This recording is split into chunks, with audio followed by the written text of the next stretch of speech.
Buenos días, hoy es martes 3.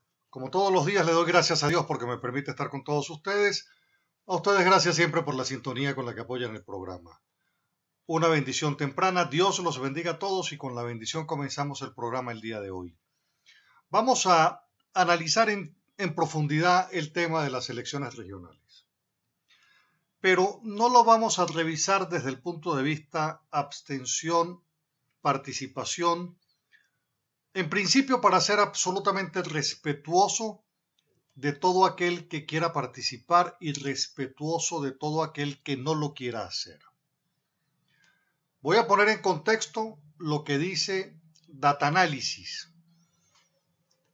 y su presidente, José Antonio Gil Yepes, que por demás es una persona versada también en el tema electoral, sostiene que el 68% de los venezolanos cree que la oposición debe votar en las regionales.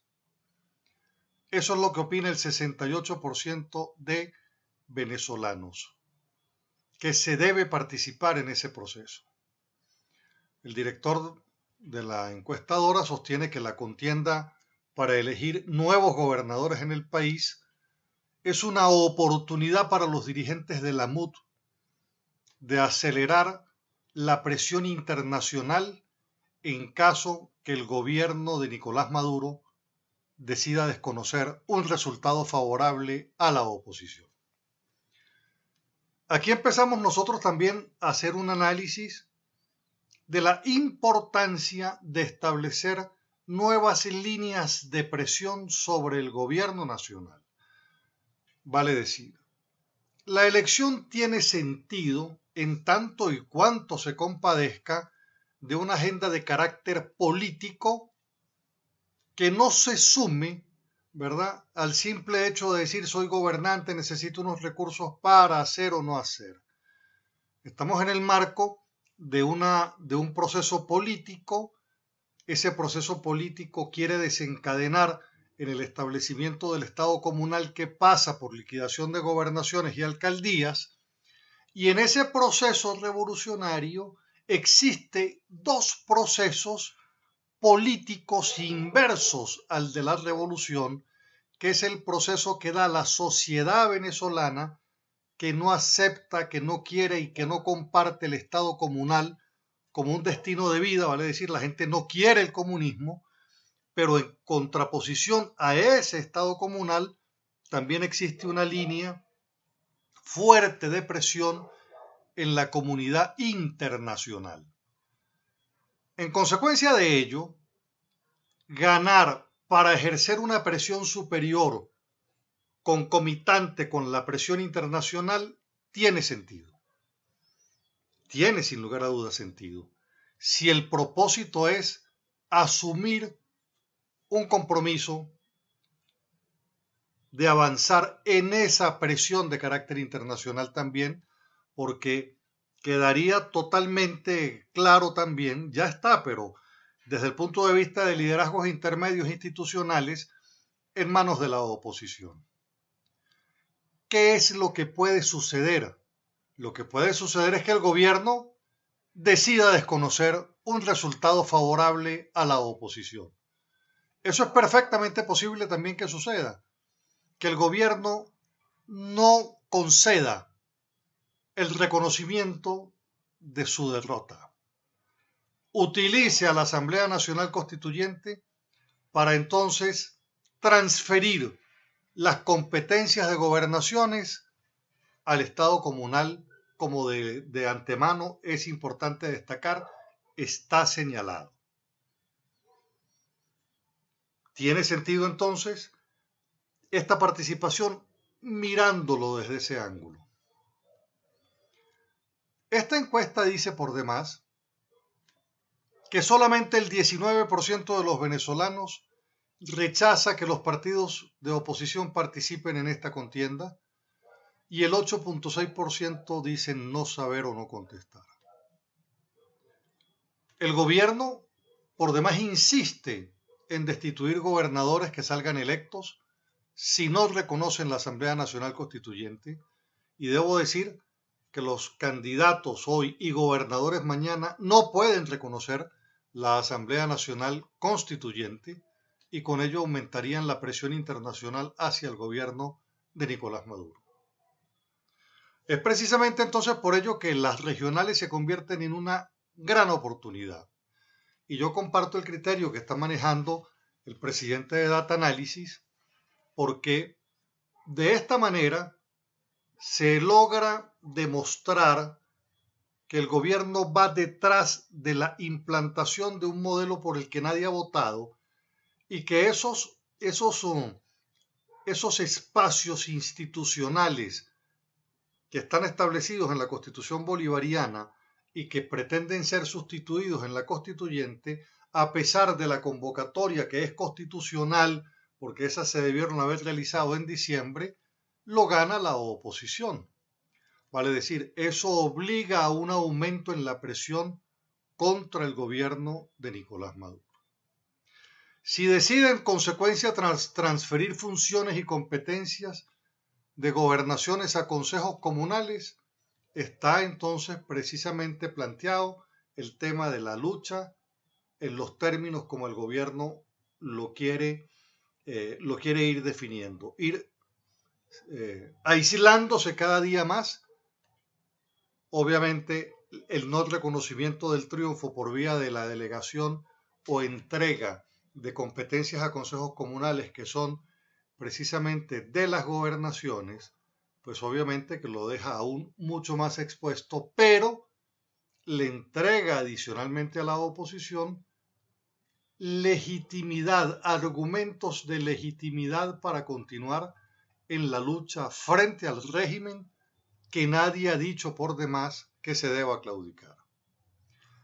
Así como la lucha que dimos durante 4 meses es una lucha en la calle, la lucha electoral también es una lucha en la calle. Y debo hacer un llamado desde mi corazón a la no descalificación en el mundo opositor por esta circunstancia. Cuando nosotros revisamos la encuesta de Data Analysis, encontramos que en relación a la afinidad política de los venezolanos de cara a estas elecciones regionales, la encuesta refiere que el 48% de la sociedad encuestada se define como de oposición o antichavista.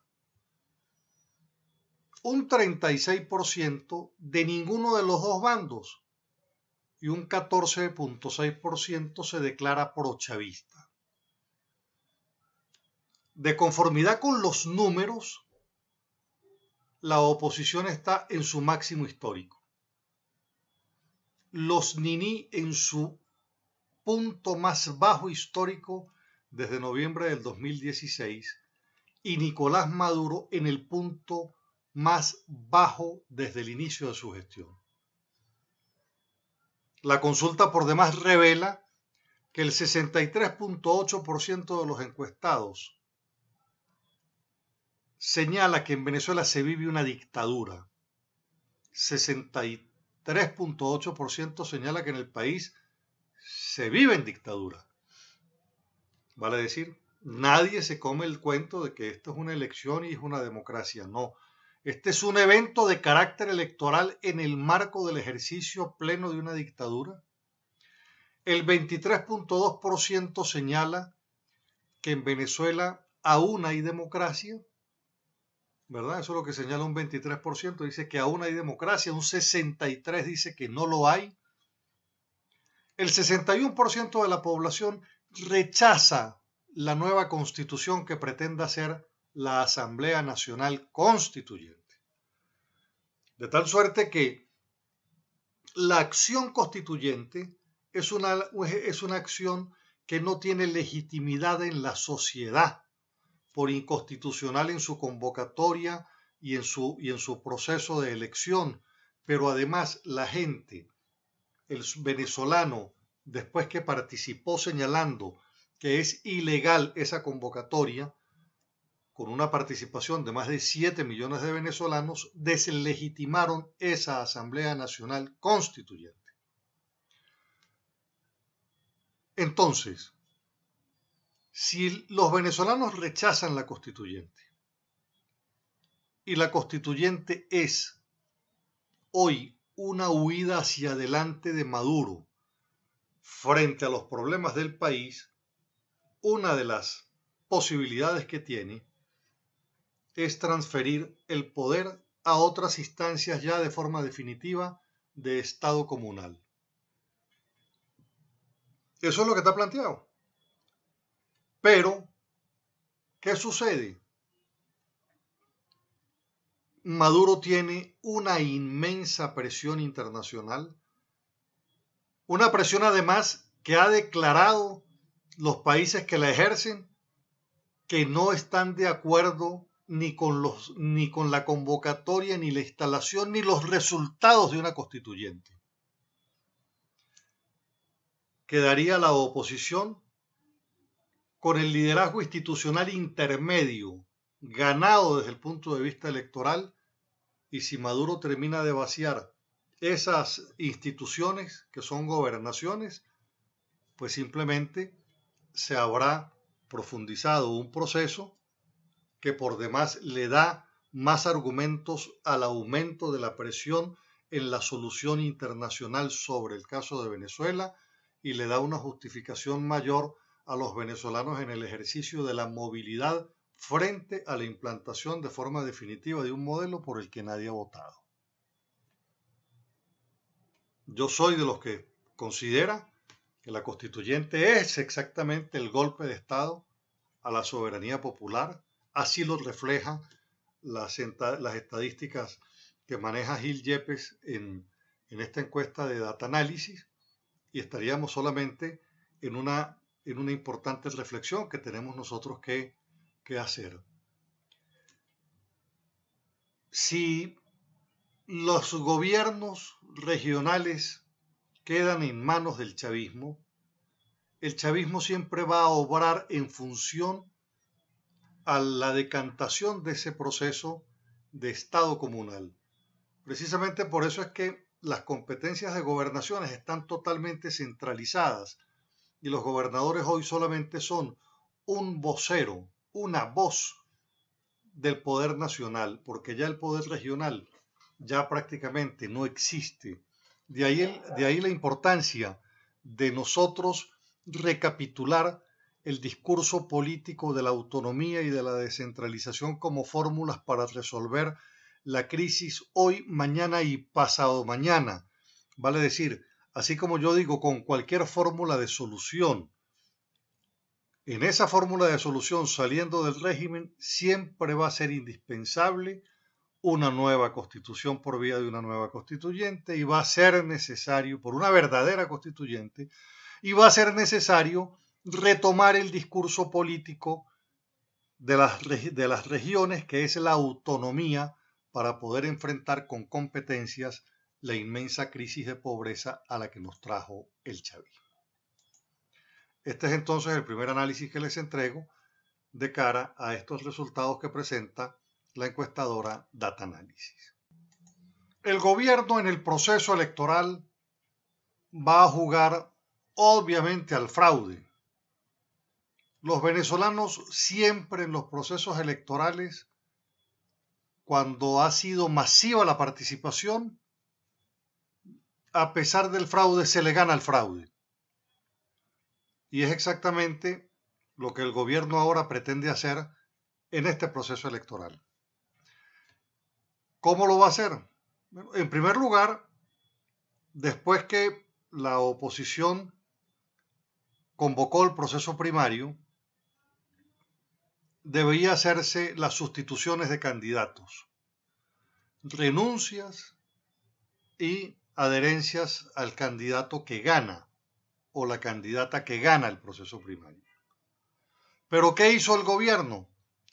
El gobierno ordenó la inscripción de candidatos en tiempo perentorio por partidos, para no dar chance precisamente a los esquemas de primarias que tenían que tener un tiempo en su organización, y efectivamente ese proceso se verifica en la inscripción de las candidaturas, y los partidos que inscribieron candidaturas en el Consejo Nacional Electoral son los que posteriormente participaron en ese proceso de primarias. Ahora bien, el Consejo Nacional Electoral hoy lo que no acepta de forma ilegal e inconstitucional es la sustitución de candidatos. Esto quiere decir, el candidato que perdió, al renunciar, no le están permitiendo que sume sus votos a la candidata o al candidato que ganó. No le están permitiendo hacer la sustitución de esas candidaturas. Entonces, ¿qué sucede? Que el gobierno sigue manejándose en la campaña institucional, presentando unas boletas donde están todos los partidos políticos con la cara de todos los candidatos que se inscribieron antes del proceso primario. Con ello pretende confundir. La oposición, en mi criterio, tiene que dedicarse a explicar cómo se vota y explicarle al ciudadano que para votar hay que hacerlo en una única tarjeta, que es la tarjeta del candidato o la tarjeta de la candidata. De esa manera, no correría el peligro de perder el voto. En el caso del Táchira, por ejemplo, la tarjeta de Acción Democrática se convertiría en la tarjeta unitaria.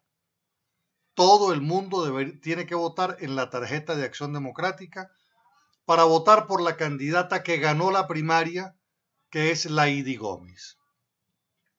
En el caso de Miranda, por ejemplo, todas las personas tendrían que votar en la tarjeta de Primero Justicia, porque el candidato que ganó la primaria es Carlos Ocariz. Y así sucesivamente, en cada estado hay que votar por el candidato que ganó la primaria en la tarjeta que inicialmente lo postuló, vale decir, con el partido que lo postuló. Y con esto, entonces, por ejemplo, el que es copellano, en el caso del Táchira, por ejemplo, el que es copellano, el que es de Primero Justicia, el que es de Nuevo Tiempo, tienen que votar en la tarjeta de Acción Democrática. Igual, en el caso de Miranda, los militantes de Acción Democrática, los de COPEI, los de Nuevo Tiempo, tienen que votar en la tarjeta de Primero Justicia para votar por Carlos Ocariz. Así sucedería también, por ejemplo, en el caso de Monagas, que en Monagas, por ejemplo, el candidato es Guillermo Cal de COPEI. Bueno, pues todos los partidos y todos los ciudadanos votarían en la tarjeta de COPEI en el caso de Monagas, porque el candidato que ganó la primaria es Guillermo Cal y él se postuló en la tarjeta de COPEI. Esa es la manera como nos saltamos el fraude del Consejo Nacional Electoral cuando no permite la sustitución de los candidatos. ¿Qué es lo lógico? Lo lógico es lo anterior, vale decir, que se permita la sustitución de candidatos y así usted vota en la tarjeta de su preferencia, en el partido de su preferencia, y todos los votos van al mismo candidato unitario que ganó el proceso primario. Pero como el proceso electoral manejado por este CNE no es estimular la participación, sino disminuirla, confundir, pues simplemente lo están haciendo sin la posibilidad de la sustitución. De tal manera que corta la voz, porque tampoco podemos permitir no contribuir a despejar el fraude que quiere hacer el PSUV desde el Consejo Nacional Electoral. Lo otro que le voy a recomendar a todas las personas es que ingresen a la página del Consejo Nacional Electoral y revisen a dónde están votando. Porque el Consejo Nacional Electoral entonces ahora ha decidido reubicar centros. Y en ese proceso de reubicación de centros, entonces usted, si no se busca antes, usted va a ir a su centro de votación, a donde usted tradicionalmente ha votado, y resulta que lo cambiaron. Y lo cambiaron y entonces, bueno, a lo mejor no hay transporte, no tiene carro, no sabe dónde queda, buscando entonces que el CNE lo que busca es que usted cuando llegue y si antes no se buscó en la página del CNE, pues no sabe a dónde le toca ir a votar. Incluso hay personas que ya me han llamado para decirme que se buscaron, ya no están en su centro de votación tradicional y la página del CNE le dice en qué otro centro tiene que votar. Incluso no están ni siquiera apareciendo. Entonces, frente a esas trampas hay que estar por encima de esas trampas y entender que el gobierno quiere siempre disminuir la posibilidad de la sociedad opositora para que no se muestre como lo que somos, una inmensa mayoría en el país que no quiere ni el Estado comunal, ni el socialismo, ni la constituyente, ni este régimen que nos ha traído a la pobreza.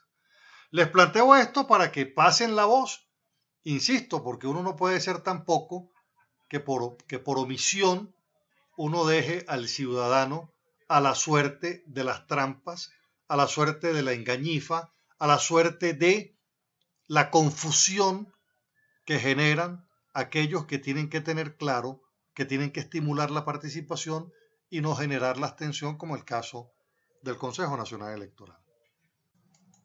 De esta manera, el gobierno siempre va a procurar una línea de acción que trate de disminuir siempre a la oposición. Pero también el gobierno busca llevar a la oposición a la ilegalidad. Cuando Maduro afirma, por ejemplo, como lo hizo ayer, acusando a la oposición de estar detrás del plan para atacar los servicios públicos, está redireccionando su responsabilidad en el fracaso de los servicios públicos fundamentales para señalar que eso fracasa porque la oposición tiene las manos metidas. Y de esa manera, con ese discurso, va llevando, va armando, va abonando un proceso de ilegalidad para dirigentes opositores. Y es precisamente entonces donde surgen los temas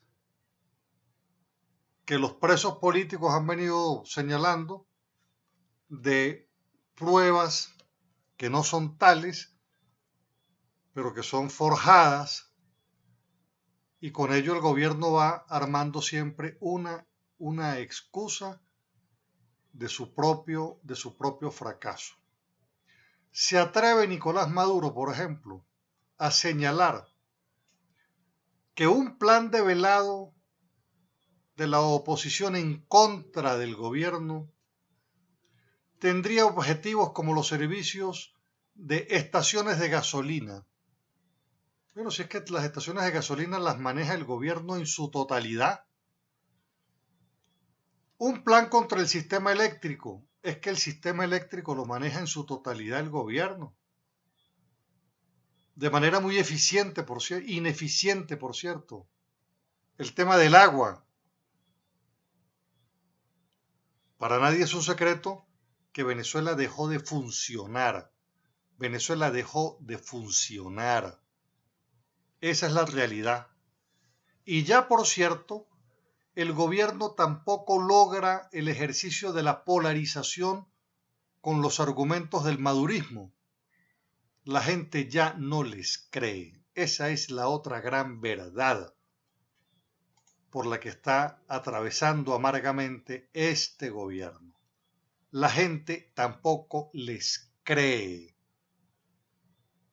Y si no les cree, pues por supuesto, argumentos como este, no solamente que carecen de valor, sino además entonces Venezuela empieza a ser el país a donde la verdad no se encuentra, vale decir, donde los órganos que tienen que velar por la verdad, entonces simplemente se tapan los ojos para tratar de desconocer realidades y hechos. Eso es así. Bueno, llegamos a la parte final del programa. Espero les haya gustado. Mi teléfono es el de siempre, 0424-724-4318. Sígame por favor en Twitter, @Carlos Casanoval. En Facebook, Carlos Casanova. Este programa en el canal YouTube Un Día Más. En Radio Noticias 1060 a las 11:30. Dios los bendiga a todos. Regáleme usted a mí también su bendición. Nos encontramos mañana con el inmenso favor de Dios. Nos despedimos con este pensamiento. La crueldad es la fuerza de los cobardes. La crueldad es la fuerza de los cobardes. Que tengan un excelente día. Muchísimas gracias.